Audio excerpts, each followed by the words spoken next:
Welcome to This Week in Morgan County. I'm your host, Russell Mokhiber. Our guest this week is Kathryn Krenn. She's one of the owners of Capstone Spirits. It's a new distillery in the southern part of the county. Welcome to the show. Thank you, Russell. Thanks for having me. What brought you to Morgan County? Well, we've owned property over in Paw Paw for over 25 years, and one of the reasons we came here is we thought the area was beautiful, and we still do. And why a distillery? Well, there's a story there. When my husband and I were talking a few years ago about what we might do when we retired, we thought about having a family-owned small business. And I was on my way back from a business trip reading the airline magazine, and they were talking about the microdistilleries being the next big thing after the microbreweries. And I looked at that and I said, hey, we could do this. We have these skills. So I took it home and pitched it to my husband John and my son Nick, and they were on board, and here we are. Nice. And I see there's some construction at the industrial park, business park at the southern part of town. Right. We're in the Morgan County Business Park on Route 522. We're going to be building our buildings there. What you see right now is a gazebo, an octagon. That actually will get walls, and that will be our tasting center and kind of gift shop. And then behind that will be the actual distillery buildings. There'll be 4 physical buildings there. And what will you be making? We're going to be making very unique local spirits. So we'll do some of the clear liquors, the vodkas and the gins, and even get into what the Swedes call the aquavits, where they take a vodka and they'll put herbs and spices in like caraway or dill.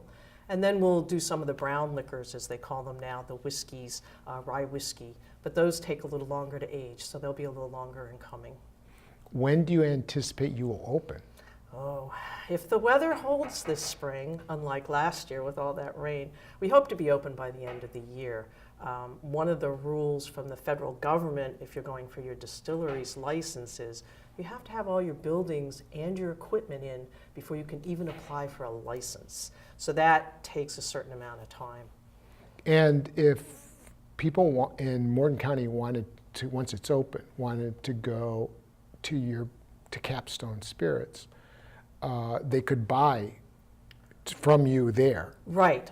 West Virginia has made it easier for the small distilleries to sell on premises of their distillery. So we'll have a tasting room where you can come in and try the different liquors, and then you can buy from us. And then we'll also be in the liquor stores as well. Okay. Do you anticipate that most of your business will be wholesale? Is that how that'll work, or most of it for people driving up and buying it? I think a bit of both. I mean, we hope that people will stop in. One of our goals is to have a very family-friendly facility. So when we were taking our children around to the wineries when they were younger, we always liked stopping at a place where they could go off and do something. So we intend to have a very big garden area with native plants and pollinators. And then people can come and taste the liquors, buy there, and then do something in the gardens and see what we have there. All right, is it legit to buy a bottle of, let's say, whiskey from you and take it outside and hang out in the gardens and drink it there? No, couldn't do that. Cannot drink it there. No. Okay. No. So it's not going to in any way be a bar where people can go and drink. No, it's not a bar. You can only do a little bit of a tasting, and that's moderate amounts. And then you have to take the package, the actual bottle, home and drink it, or somewhere else. Now, I actually did look up West Virginia distilleries. There's only like a handful, like maybe 10 to 12 in West Virginia. Yes. But now we're going to have 1, maybe 2. There's rumor of a second one at Coolfont in Morgan County. So that's pretty exciting. And then there are also many in Virginia and a lot more in Kentucky. Right. So I'm wondering, in deciding to go into business, what made you decide to do a distillery as to like a brew pub or something like that? Well, a brew pub is more successful if you're doing a food service with it than just coming in to taste a beer or buy a single beer. And one of the things we weren't quite, we're retired and we wanted to have a business, but we didn't want to get really elaborate. So we thought a distillery was kind of a nice balance.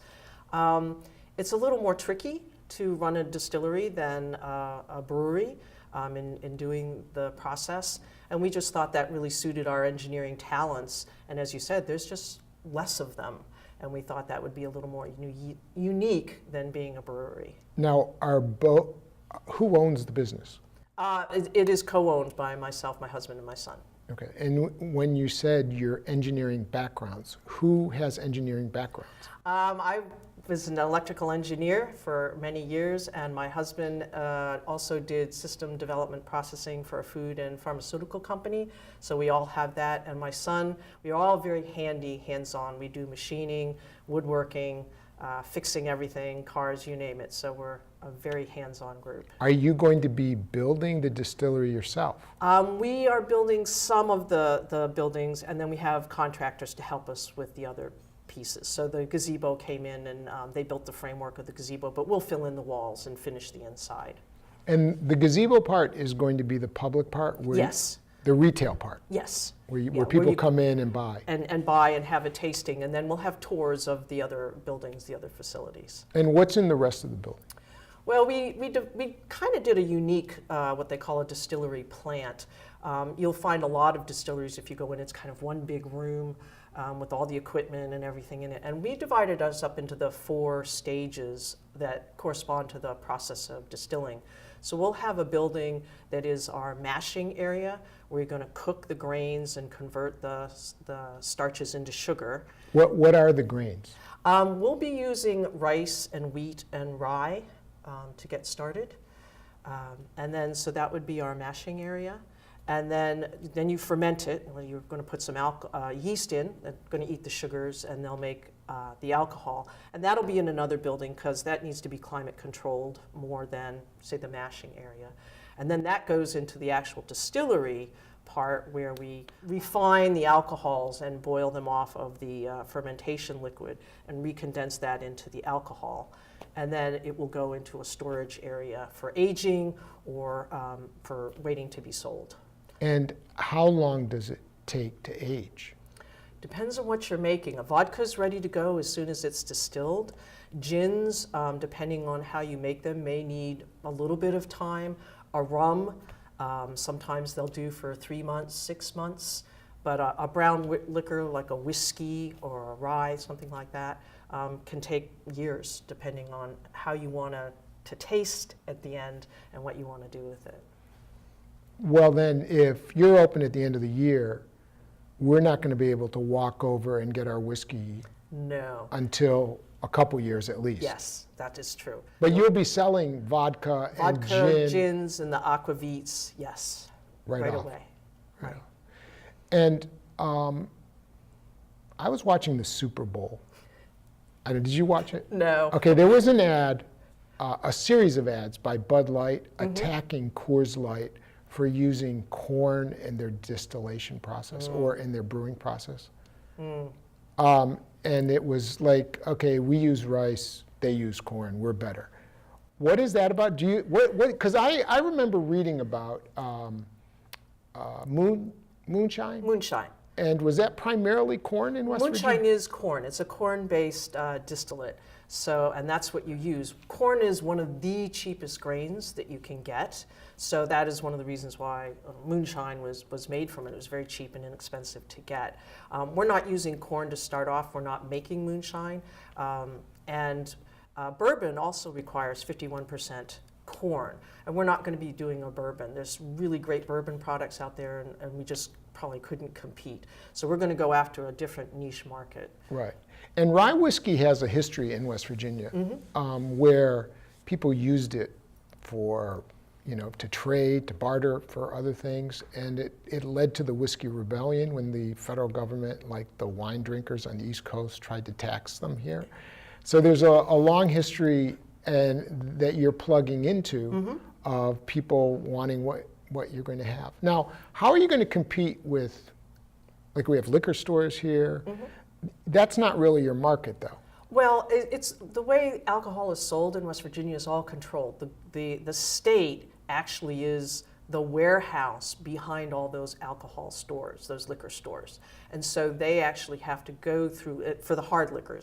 They actually have to go through the state and apply for a license to get that license to sell. And so when we make our product, we actually have to sell it to the state of West Virginia, and then it would go into the stores. So if you didn't see our product in the store, you could go into the alcohol store and ask them to get it, and then they are required to get it from the state. And is your market going to be West Virginia or the whole country no. or the whole world? Will you have an online presence, for example? There are some ways you can do an online presence. Each state, how they regulate and sell alcohol is different.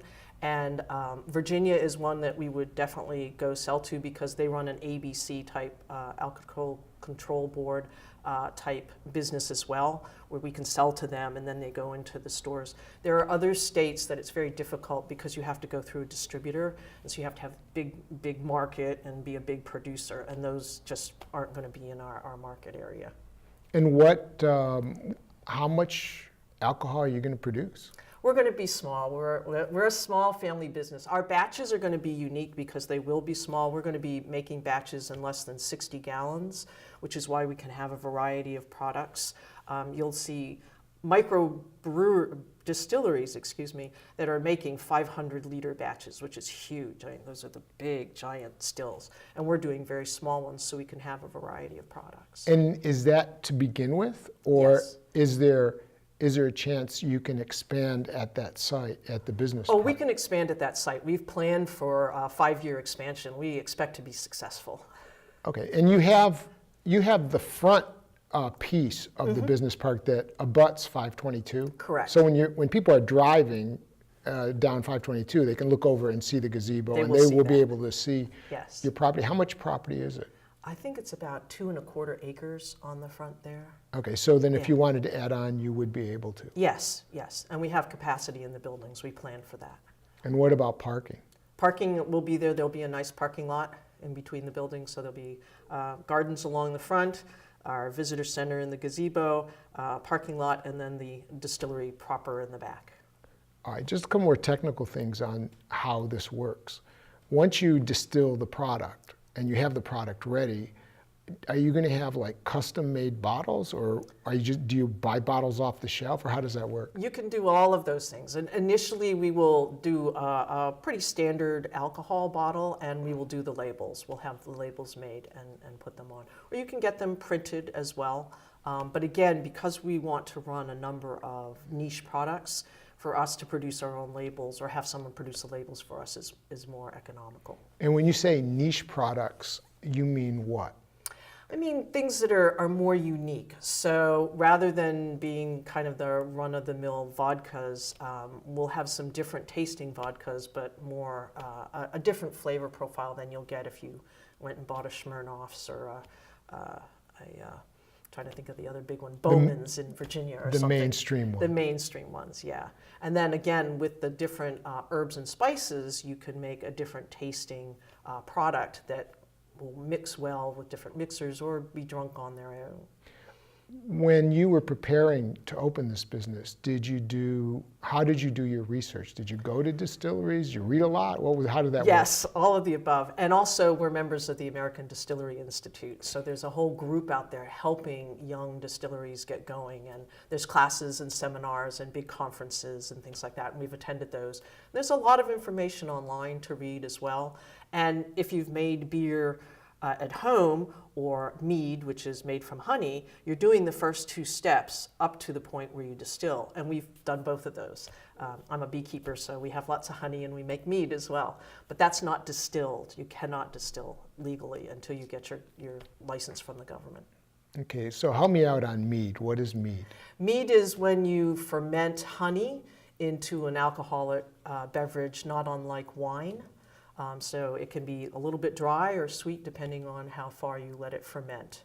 Will you be using mead to make distilled products? That's a different license, believe it or not. Because it's not distilled, we can't sell mead unless we got a winery license. And you're not allowed to own a winery and a distillery license. Okay. So we're sticking with the distilled beverages, but we might use some honey as a flavoring, but not as the item we distill.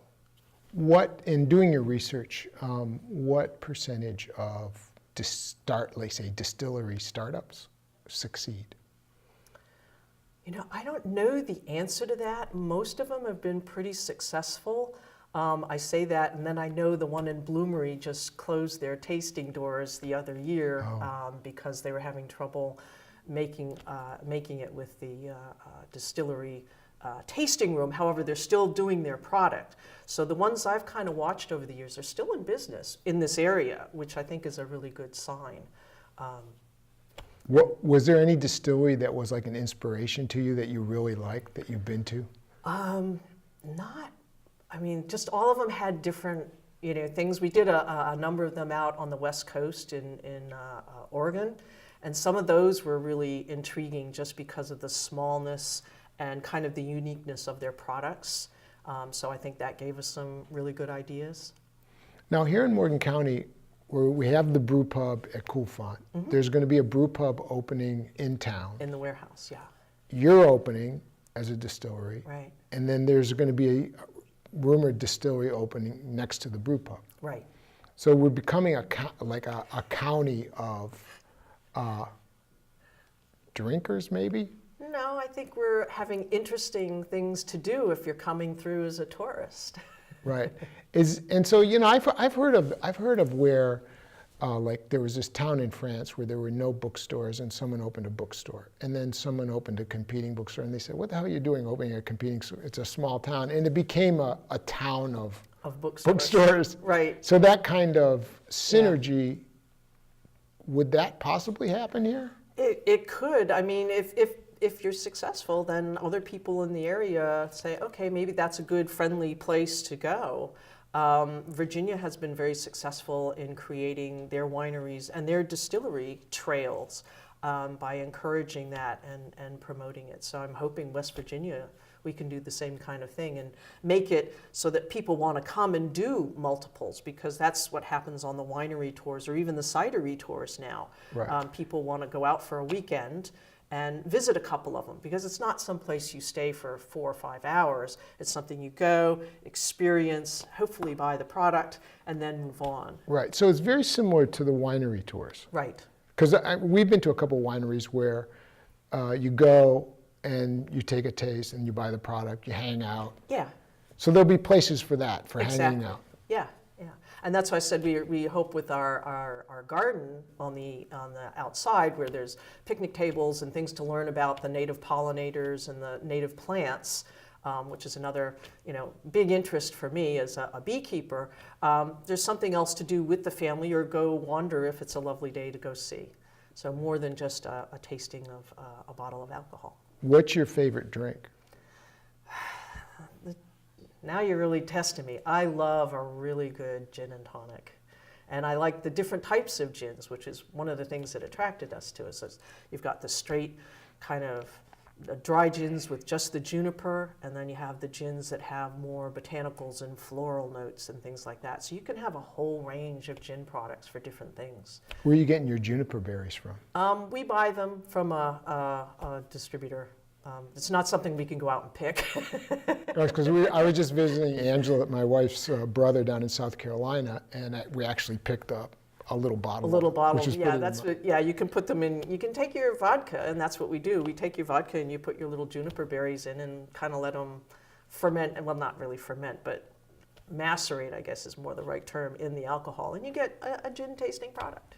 It's not how we'll do it eventually, but that's what we do now. All right, we can't wait. We've got about 1 minute left. 1 minute left. How, if people wanted to get in touch, do you have a website up, or will you? We're on Facebook and Instagram at the moment, and as the construction progresses, we'll have our website up, but we are Capstone Spirits. Everywhere, just type it in. Yep. Okay, congratulations. Well, thank you. We look forward to it. And I hope you'll have us back when we're open. And we will. Great. And thank you for watching This Week in Morgan County.